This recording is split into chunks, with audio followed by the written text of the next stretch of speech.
penting. Maka Tuhan di atas kayu salib selama 6 jam, dia mengatakan 7 perkataan. 7 perkataan salib. Saudara-saudari, dari abad pertama sejak kenaikan Tuhan, di sana bapak-bapak gereja telah menuliskan 7 kata ini, saudara-saudari. Amin. Dan hari ini, sampai hari ini perkataan ini tertulis di dalam Alkitab. Amin. Maka saudara-saudari, kalau kita melihat perkataan Tuhan yang terakhir, maka perkataan itu sangat penting. Pesan penting. Dan bukan hanya itu sebuah pesan penting, tetapi perkataan Tuhan itu menunjukkan apa yang dia kerjakan saat dia berada di kayu salib.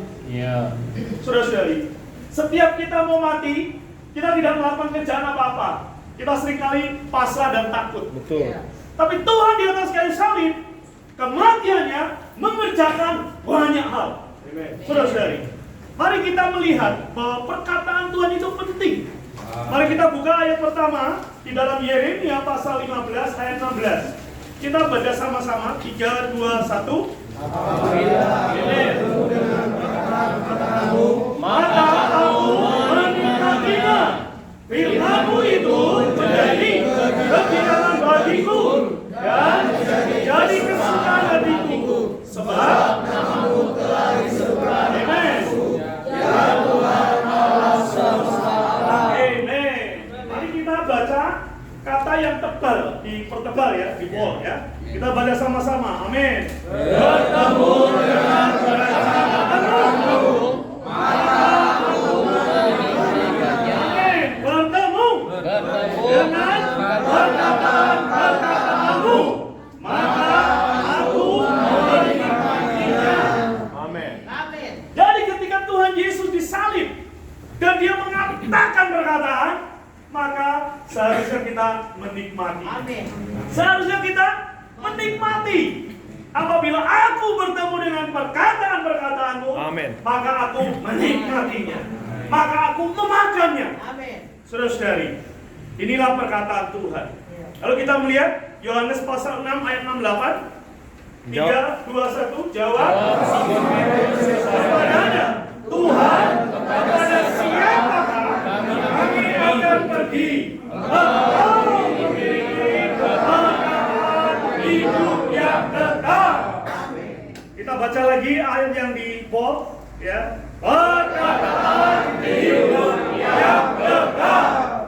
Saudara-saudari, di sini Simon Petrus, ketika murid-murid banyak yang mengundurkan diri, Petrus ditanya Tuhan, kamu juga nggak pergi? Petrus menjawab, kemana kami harus pergi? Karena di luar perkataan-Mu, kami nggak bisa berbuat apa-apa. Karena perkataan-Mu adalah perkataan hidup yang kekal. Saudara-saudari, inilah pentingnya perkataan Tuhan. Amin. Maka di dalam Alkitab versi King James, di sana setiap perkataan Tuhan itu ada warna merah. Ya, kalau di HP kita, ya, yang terjemahan baru, di situ juga perkataan Tuhan itu ada warna merah. Saudari, ini menjadi satu perkataan yang penting. Amin. Mari kita melihat perkataan Tuhan yang pertama waktu dia berada di atas kayu salib. Amin. Mari kita baca seruan ya. Perkataan Tuhan ini bukan gremeng ya, bukan apa itu namanya, bukan bergumam, tapi dia berseru, saudara-saudara. Ya, berseru dengan suara nyaring. Iya, betul. Ini menunjukkan seruan. Perkataan Tuhan itu di dalamnya ada kuasa. Ada kuasa. Bukan hanya hayat, tetapi juga kuasa. Ya. Mari kita membacanya. Seruan 1. Pengampunan. Mari kita baca. Yesus berkata, ya Bapa, ampunilah mereka, sebab mereka tidak tahu apa yang mereka lakukan. Lalu mereka membuat ini untuk membagi makanya. Amin. Saudara-saudari, di sini dikatakan, ya Bapa, ampunilah mereka. Perkataan yang pertama adalah perkataan yang meminta Bapa untuk mengampuni. Saudara-saudari, minggu lalu kan saya pernah nanya ya. Minggu lalu saya ya. Iya. Minggu lalu saya nanya kan, Betul. bisa nggak Bapa mengampuni kita langsung? Bisa nggak saudara-saudari? Tidak bisa. Hah? Saya ada yang bilang bisa loh. Bisa nggak Bapa secara langsung? Hei Lois, aku ampuni kau sekalipun kau ini dosa. Bisa nggak saudara? Tidak bisa. Bapa harus menunggu Tuhan Yesus di atas kayu salib. Amin. Bapa harus bisa melihat darah ditumpahkan di atas kayu salib. Baru bisa mengampuni kita. Jika Bapa tidak mengampuni kita, maka Dia bukan Allah. Ya. Saudara-saudari, maka ketika Tuhan di sana itu berkata, Bapa, ampunilah mereka. Bapa begitu mengasihi manusia, tapi manusia yang dikasih itu malah tidak tahu diri, malah menyalibkan Tuhan. Tapi penyaliban Tuhan itu membuat apa? Membuat manusia diampuni. Betapa ini kasih yang sulit dipahami, saudara. Manusia menyalibkan Dia, tapi justru dengan tersalibnya Dia, maka manusia diampuni, saudara. Maka tadi di kidung ya, oh ajaib tebusanmu, oh ajaib Amin. tebusanmu. Benar. Kok bisa kita yang berdosa, kita yang menaikkan Dia ke kayu salib, malahan gara-gara itu kita diampuni. Betul. Saudara-saudari, ini betul-betul tebusan ajaib. Kalau setiap orang Kristen tidak mendengar perkataan ini, tidak menikmati perkataan ini, tidak mengalami perkataan ini, saya mau katakan, itu orang Kristen bodoh. Ya, itu orang Kristen yang persis seperti iblis. Dipikir iblis itu ya, ketika membawa Tuhan ke kayu salib, dipikir dia menang. Tapi justru dia kalah. Ya, maka bodoh dia itu. Hikmat Allah lebih tinggi. Amin. Saudara-saudari, moga kita menikmati perkataan ini. Bapa, ampunilah mereka. Kita diampuni karena ada darah. Di dalam Ibrani 9 ayat 22 dikatakan, tanpa penumpahan darah tidak ada pengampunan. Tanpa penumpahan darah, Amin. tidak ada pengampunan. Kenapa, saudara-saudari? Ini adalah penggenapan dari apa yang dilakukan Adam. Amin. Ketika dia jatuh dalam dosa, dia telanjang. Dosa selalu memalukan, betul ya? Nah, ketika itu dia tahu dirinya telanjang, dia malu. Maka dia mengambil daun ara untuk membuat apa? Membuat cawan, untuk menutupi kemauannya. Tetapi di dalam Kejadian pasal 3 ayat 21, Tuhan membuat pakaian dari kulit binatang. Harus ada binatang yang dibunuh. Harus ada binatang yang mencurahkan darahnya. Lalu diambil kulitnya, kemudian dikenakan kepada Adam dan Hawa. Dikenakan menjadi pakaian penutup malu. Saudara-saudari. Dan di sini dikatakan tadi, ya, di ayat yang kita baca tadi, dikatakan apa? Lalu mereka membuang undi, membagi pakaiannya. Saudara-saudari, di dalam Yohanes pasal 19, pakaian ini tidak berjahit. Pakaian ini tidak berjahit, saudara-saudari. Menunjukkan apa? Tidak ada lubang. Amin.